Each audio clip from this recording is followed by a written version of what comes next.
Hey Super Animals, welcome to SAR-Cap. My name is Shifty and I'll be updating you on the recent events of Super Animal Royale. In this edition of SAR-Cap, I'll be going over the April Mooseletter, the monthly newsletter and development blog by Pixile Studios. The link can be found in the description. This edition covers a general outline of the development journey and progress on the Super Animal World expansion, a questions and answers segment, and showcasing Super Fanart chosen by Pixile.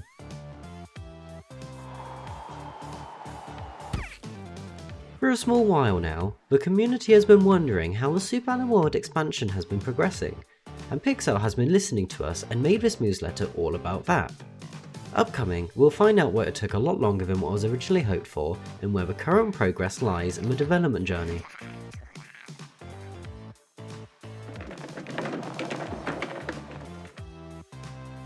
Back in 2019, Pixile Studios, the team behind Super Animal Royale, started dreaming about something bigger.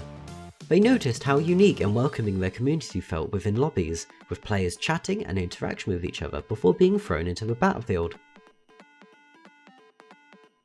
This sparked the idea for which would one day become Super Animal World, but before they could, they had to finish the foundation, getting Super Animal Royale fully released to version 1 and out of early access, rolling out huge post-launch updates like The Walking Dead and Saw vs Rebellion version 2, adding new weapons, items and locations, and releasing various community-related features. After this milestone, they then felt as if they could slow down with regular updates and begin work on the expansion, Super Animal World. The vision was simple, but massive. Take the island everyone knew from the Battle Royale and bring it fully to life. Quests, minigames, NPCs, storytelling, and social features, all designed to deepen the connection between the players and the world itself.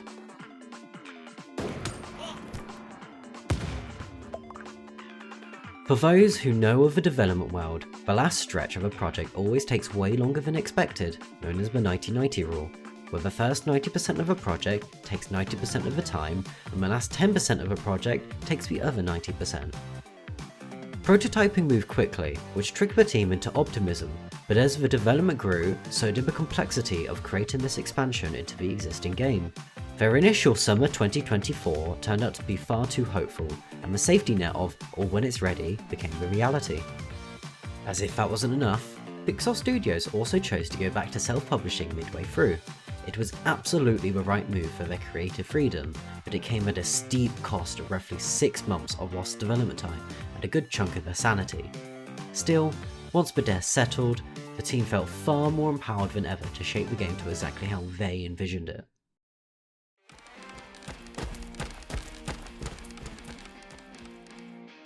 The most recent playtests felt like a turning point, and for the first time, it wasn't just scattered prototypes, but a real game taking shape.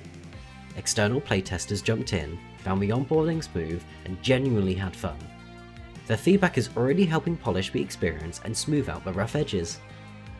At this stage, most of the big design questions were answered, and the focus had been shifted towards the content.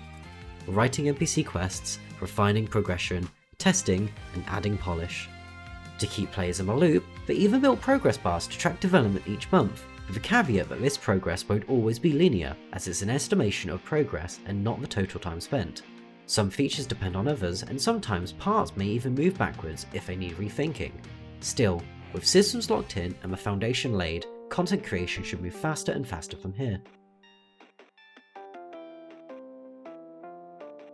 Over on Blue Sky and Twitter, Pixel has asked the community for questions to answer within the newsletter, and have selected a handful to answer for this month's edition. If you have any burning questions you want an answer to, be sure to check out Pixile Studio over on their Blue Sky and Twitter. Wheezy asks, will there be roadmaps regarding the development process or updates? Transparency is pretty important in the community. Pixel answers with, surprise! Hope today's newsletter helps on that front. We'll probably return to roadmaps again once Super Animal World is out the door, since we're good for breaking down individual features which are coming next, and we have a lot planned for post-release too. Super Animal World is such a huge project that breaking it down into a features list doesn't quite work as well, but we do have categories of features like the redesigned UI and the menus that we hope to do deep dives into as the project gets closer to release and we're ready to show. I really enjoy the newsletters when they come out. They're a nice way to connect with the community and show how much the team behind SAR enjoy our company. With a project this big, it's understandable that it's not as feasible to talk about due to the huge undertaking that SAR has. But I also look forward to the future blogs once milestones have been met. Silly asks, will Super Animal World add functions to the minimals, such as animations or activities? Minimals can stay as non-pay-to-win experience, but they could get special interactions, like playing with them or placing accessories on them. Pixile replies with, we don't have any major changes to minis planned for Super Animal World specifically, but these are great thoughts, and we've had a bunch of ideas of our own that we'd like to bring to minis in the future, so keep the feedback coming. I would love to be able to interact with the animals more, and the idea of playing with them sounds like a pretty fun idea. I made a suggestion a while back asking for some mini-oriented emotes, where the animal engages with you based on your emotes, such as laughing or howling as you do, whimpering as you wave your white flag, or to create emotes made specifically for the minis with fallbacks. Real Plasma Rack asks, how do you decide which super animals to do next? Do you spin a wheel full of random animals? Pixel jokes, we haven't built a giant spinning wheel of animals just yet, but now that you've said it, we feel like it's a missed opportunity. In reality though, we usually choose based on a mix of what players are most excited about and what fits thematically with upcoming updates. There are still tons of super animals we'd love to add, and some are already lined up for future events and updates. It makes sense to me that the super animals are created based on the player excitement, as we've historically seen with additions based around the current chatter and suggestions of the community, or animals from funny videos. I look forward to seeing what other animals get thrown into the island first, as the ever-growing list of player wants continuously grows and changes, as seen in the suggestion channel on Discord. Mountycat asks, how does Pixel plan to increase SAR's replayability with Super Animal World? Pixel answers with, Super Animal World adds a whole new layer of activities that give players more reasons to return to the island regularly. Fishing, bug catching, and hamster ball racing offer relaxing ways to spend time between matches, while also complementing core modes like Battle Royale, SAR vs Rebellion, and The Walking Dead. With a new social hub acting as a natural gateway between experiences, the island feels more vibrant and lived in, offering a natural flow between competition and connection. Time spent in the new SAR activities also count towards your progression, since they award experience just like in Battle Royale. The current modes within Super Animal Royale provide little replayability, but keep you coming due to the unpredictableness, the drive to gain new items and level up, and even the social elements in the lobby or the odd peaceful moment in the battlefield. I look forward to being able to see the island in a more social aspect, and I'm hoping I can continue to return and not grow bored, and take the social elements from the game now and expand upon it.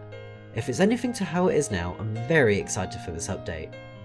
Locke asks, how big of an impact does the community have on what's added to the game? Other than the current season, has there ever been a season that was highly influenced by the community standards? Pixel replied with, our community plays a huge role in shaping what we add to the game. Updates like the Dragon's Loot and Party Animals introduced many long requested super animals and items, while the bi-popular Request Pass was a direct celebration of community-inspired cosmetics and designs. Beyond cosmetics, player feedback has frequently guided gameplay decisions too, from the Zip and Go revamp to the infection changes in The Walking Dead, to which power-ups have chosen to tweak or temporarily retire. While we can't always respond to every piece of feedback, your comments genuinely help drive our internal conversations and prioritization. We're always listening, and your creativity and care make the game better in ways we could have never pulled off alone. As said quite nicely, the community has been able to influence the game in many ways, and there's lots of updates to the game made just for us. We're able to voice our opinions, hold discussions, and make suggestions within the Discord or on social media whenever we get excited about an idea or feel like changes need to be made. In the end, this game would not be the same without the community being there and helping shape it into what it is today, and content drops like the Dragon's Loot season or Super Animals and their cosmetic additions designed by the community is one way Pixel shows their love and appreciation towards us. Bro Guy asks, how many people work on Super Animal Royale?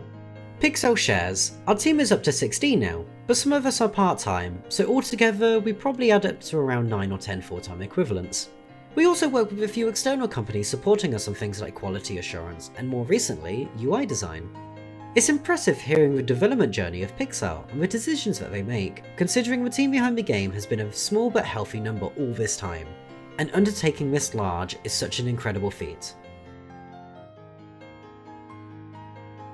And finally, the always talented community has made artwork of Super Animal Royale, and Pixel has chosen to showcase 5 for this month's newsletter.